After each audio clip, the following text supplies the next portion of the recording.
Saya bilang, tidak ada gunanya Anda IQ-nya tinggi, tapi pemalas.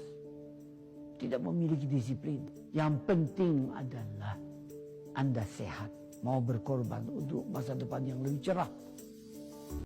Assalamualaikum warahmatullahi wabarakatuh. Halo guys, ketemu kembali bersama saya. Kali ini kita akan membahas tentang geopolitik yang lagi memanas ya guys.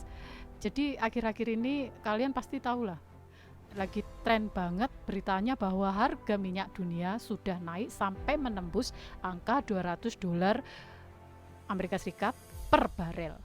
Banyak yang berkomentar, banyak yang khawatir, bahkan ada yang menyampaikannya dengan nada yang sangat menakutkan.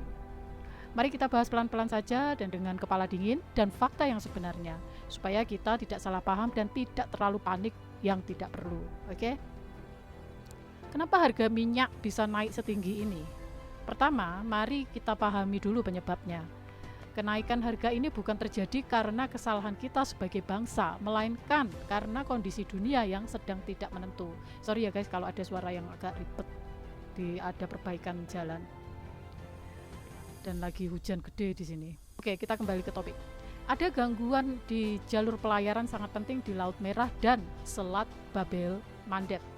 Ketegangan geopolitik di beberapa kawasan serta negara-negara penghasil minyak utama mengurangi jumlah produksinya secara bersama-sama. Hal ini dirasakan oleh semua negara di dunia, bukan hanya Indonesia saja. Memang ini tantangan yang berat ya guys, tapi bukan hal yang tidak bisa kita hadapi. Percaya sama Indonesia. Indonesia itu sudah berapa puluh tahun sih menghadapi tantangan-tantangan kayak gini. Oke, terus kita akan meluruskan mengenai klaim APBN yang sisa 5 bulan lagi. Kedua, ada kabar yang beredar bahwa anggaran negara kita itu tinggal sisa 5 bulan lagi. Mari kita luruskan pelan-pelan ya. Itu bukan berarti uang negara habis dalam waktu itu. Ya, istilah itu hanya menyebutkan kondisi arus kas sementara, yaitu jeda waktu sebelum pendapatan rutin negara seperti pajak, penerimaan sumber daya alam, dan lain-lain masuk secara bertahap.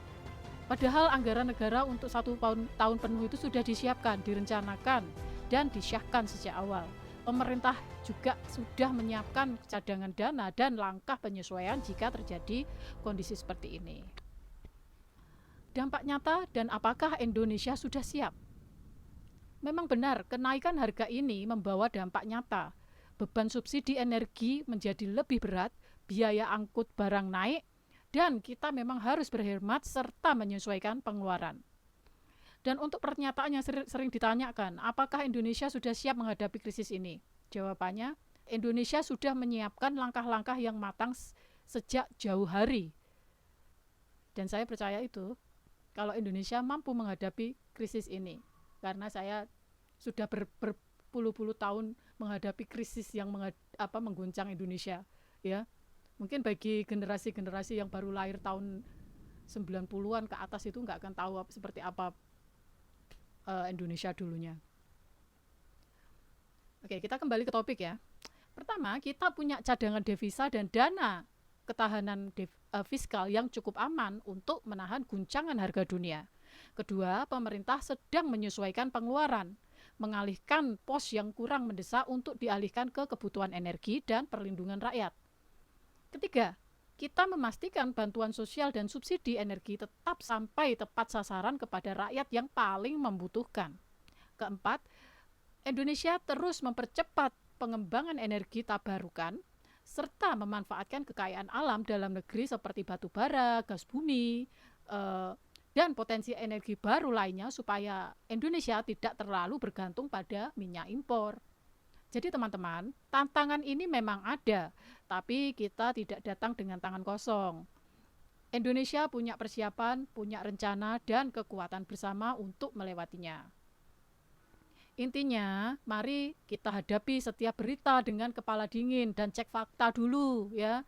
Jangan terlalu mempercayai berita-berita mainstream kemudian di-highlight gitu. Saya benci banget sama orang-orang yang kayak gitu. Sama kayak di beberapa komentar di konten saya. Biar kalian itu nggak langsung ikutan panik ya.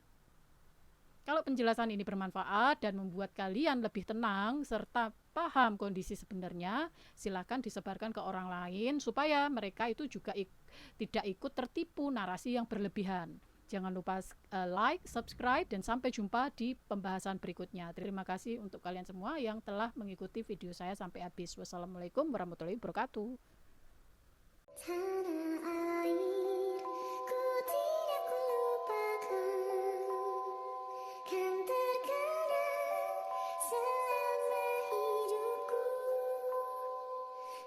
Proklamasi kami bangsa Indonesia dengan ini menyatakan kemerdekaan Indonesia.